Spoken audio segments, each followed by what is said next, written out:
The morning fog rolled in from the Pacific, casting a gray veil over the quiet streets of Santa Monica. Leonardo DiCaprio pulled his baseball cap lower as he stepped into Café Luna, a small establishment tucked between a vintage bookstore and a yoga studio. He discovered this place 3 months ago during one of his walks along the pier, drawn by its unpretentious charm and the fact that most patrons were too absorbed in their laptops to notice him. The cafe was nearly empty at 7:30 a.m., save for an elderly man reading a newspaper in the corner and a young woman typing furiously on her phone. Leonardo chose his usual table by the window, where he could watch the world wake up while remaining relatively invisible. "What do you want?" The voice cut through the morning stillness like a blade. Leonardo looked up to see a waitress standing beside his table, her dark hair pulled back in a messy bun, her apron stained with coffee. Her name tag read Maya, but her expression suggested she'd rather be anywhere else in the world. "Good morning," Leonardo said gently, offering a smile. "Could I have a black coffee, Anne?" "We're out of black coffee," Maya interrupted, though Leonardo could clearly see the pot behind the counter, steam rising from its spout. "Oh." He paused, noting the tension in her shoulders, the way her hands trembled slightly as she gripped her notepad. "Well, what would you recommend?" Maya let out an audible sigh. "I don't know. Espresso. Whatever. I don't really care what you order." The elderly man in the corner glanced up from his newspaper, his eyebrows raised. The young woman with the phone had stopped typing and was now watching the interaction with undisguised curiosity. Leonardo felt the familiar weight of recognition that often accompanied such moments. He was used to enthusiastic service, to people going out of their way to please him.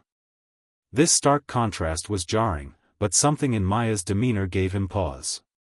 Beneath her rudeness, he sensed a deep pain that had nothing to do with him. "An espresso sounds perfect," he said, his voice remaining calm and kind. "And maybe one of those croissants if you have them."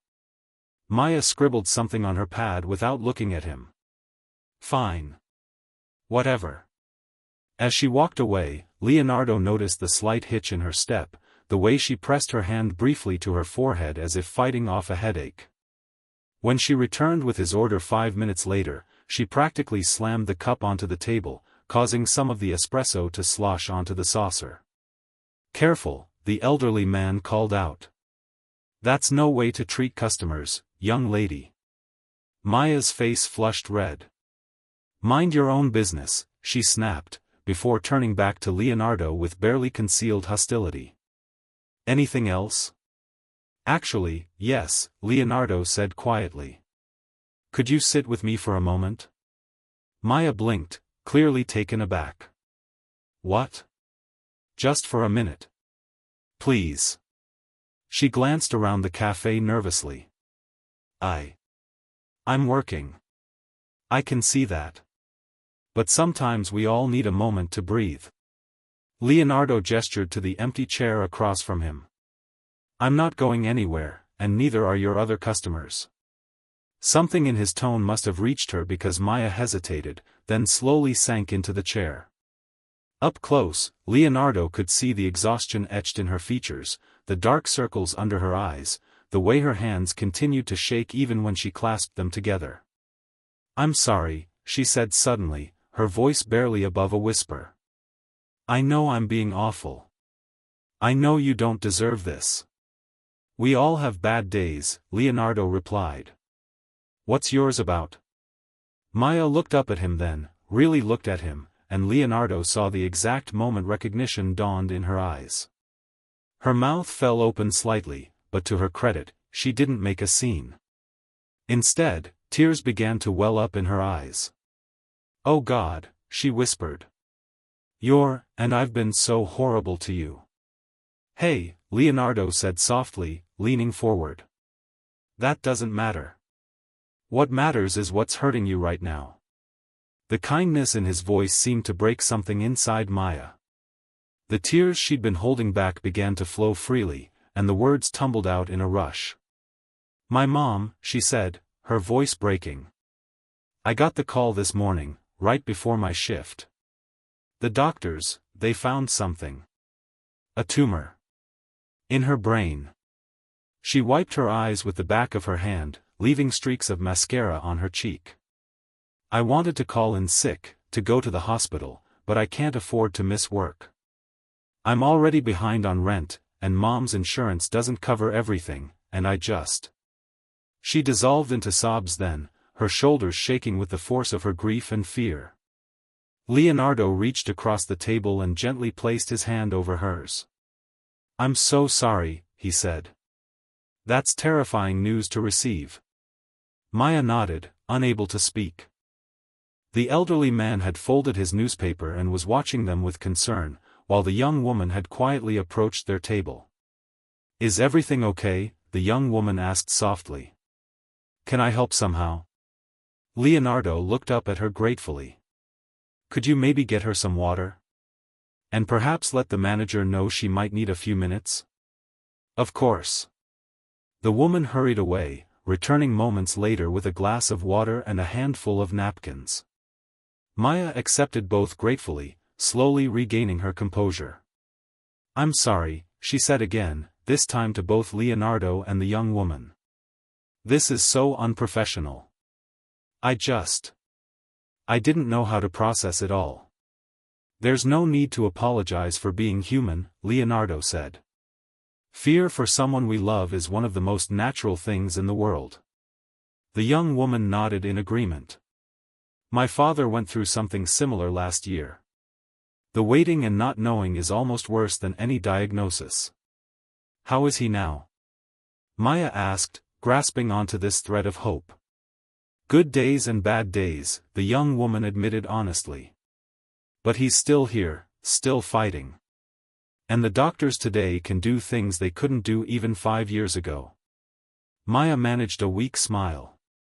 "Thank you. Both of you. I feel like such an idiot for falling apart like this." "You're not an idiot," Leonardo said firmly. "You're a daughter who loves her mother and is scared. That's nothing to be ashamed of."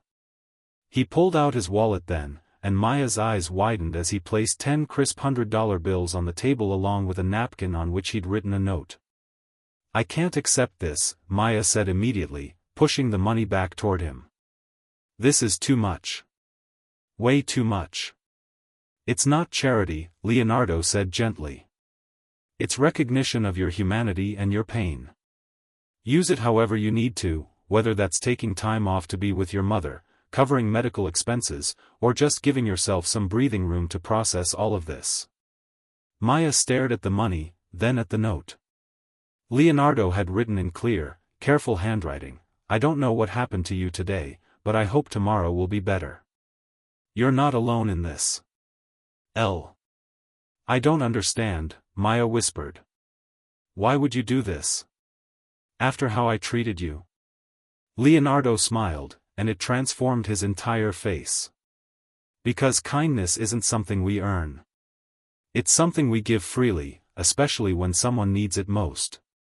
You were hurting, and hurt people sometimes hurt people. That doesn't make you a bad person, it makes you human." The elderly man had approached their table now, having overheard much of the conversation. "Young lady," he said to Maya, "I owe you an apology as well. I was quick to judge your behavior without considering what might be behind it.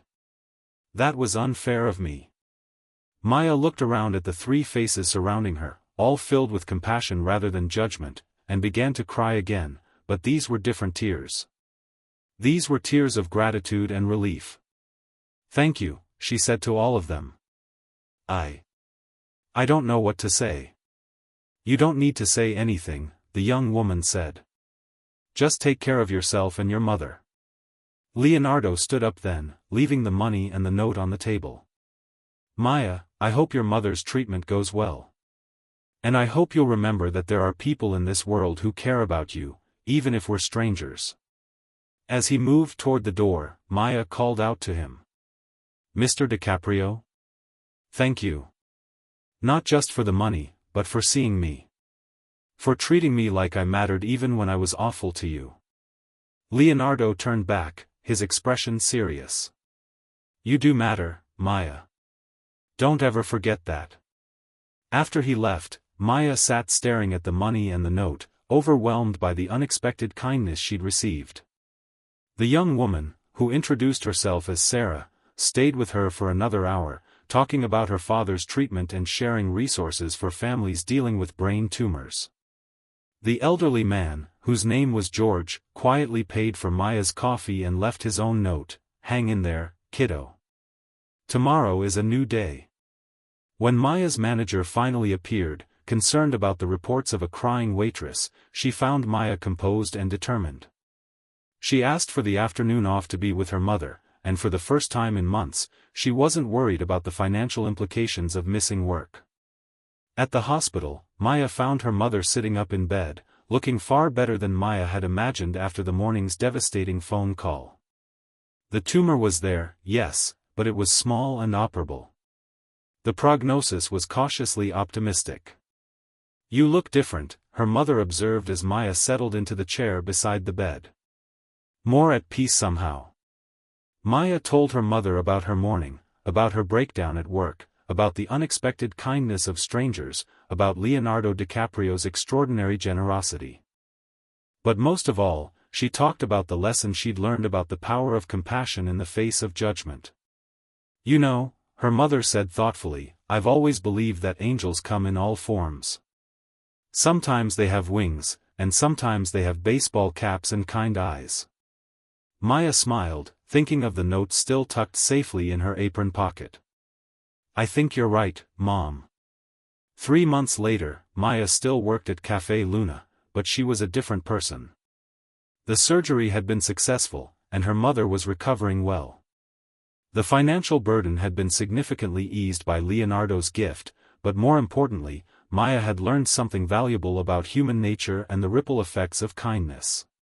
She'd never seen Leonardo DiCaprio again, though she kept hoping he might return to his table by the window. She had a letter she'd written him, thanking him not just for his generosity but for the perspective he'd given her on difficult days. Sarah had become a close friend, and George still came in every Tuesday for his coffee and newspaper, always asking about her mother's progress. But perhaps the most significant change was in how Maya treated her customers.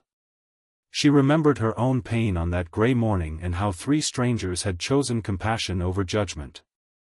Now, when she encountered difficult customers, she tried to see beyond their behavior to the hurt that might be driving it. One particularly busy afternoon, a businessman in an expensive suit berated her loudly for bringing him the wrong order.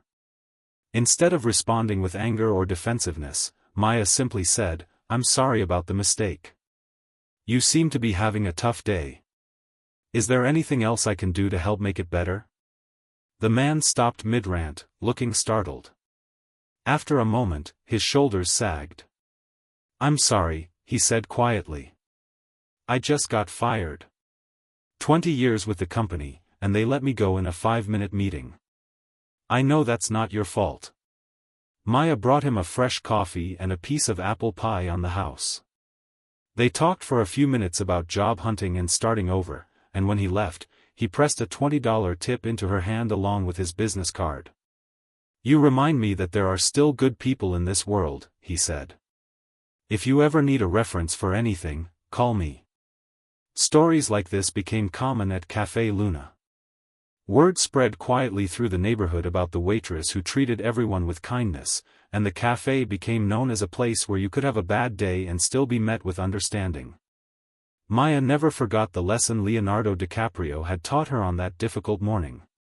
She kept his note in a frame on her bedroom wall, reading it whenever she faced her own challenging days.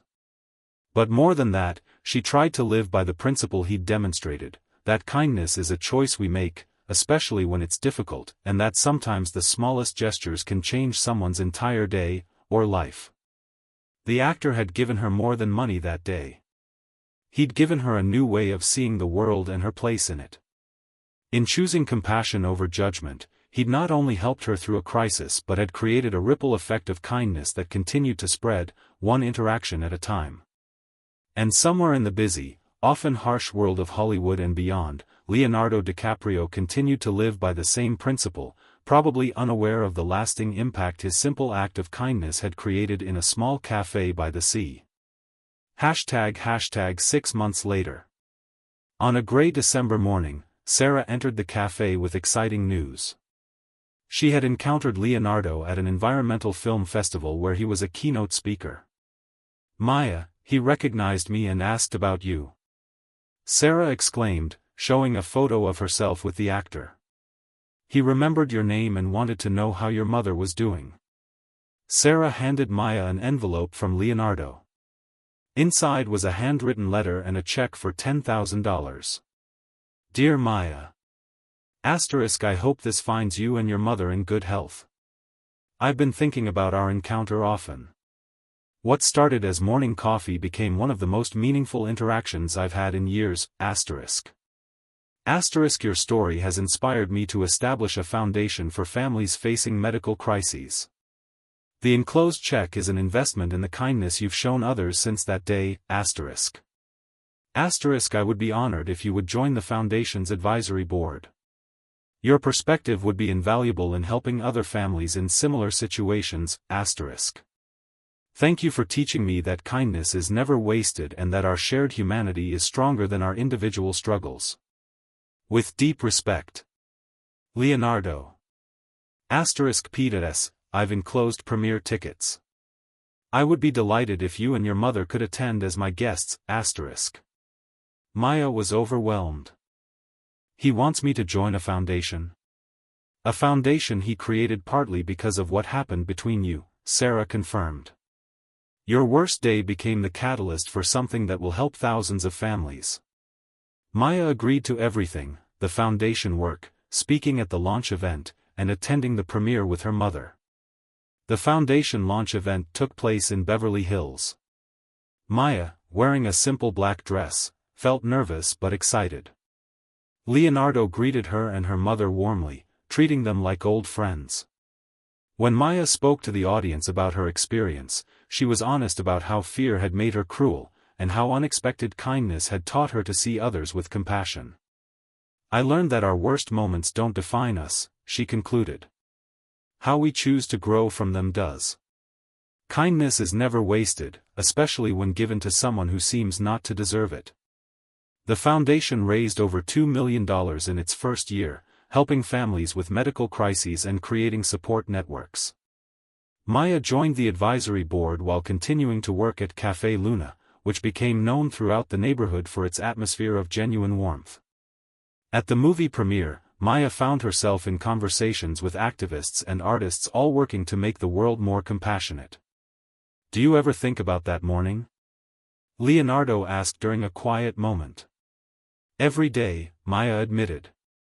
"Not with regret, but because it was the day I discovered that rock bottom can be a foundation rather than an ending." "I think about it too," Leonardo replied. "You reminded me that changing the world starts with changing how we treat each other, one interaction at a time." Years later, the foundation continues helping thousands of families. Maya still works at Café Luna some mornings, treating difficult customers with patient kindness. Her mother remains healthy and volunteers as a counselor for other families facing medical crises. Leonardo continues his environmental activism with renewed energy, always remembering that global change begins with individual compassion. The lesson he learned from a hurting waitress on a foggy Santa Monica morning became a cornerstone of his philosophy, that our shared humanity is both our greatest vulnerability and our most powerful tool for creating positive change in the world. Thank you for watching. I hope you all enjoy this video and learned a lesson. I would be grateful for your likes. Also don't forget to subscribe and comment on the video. See you soon.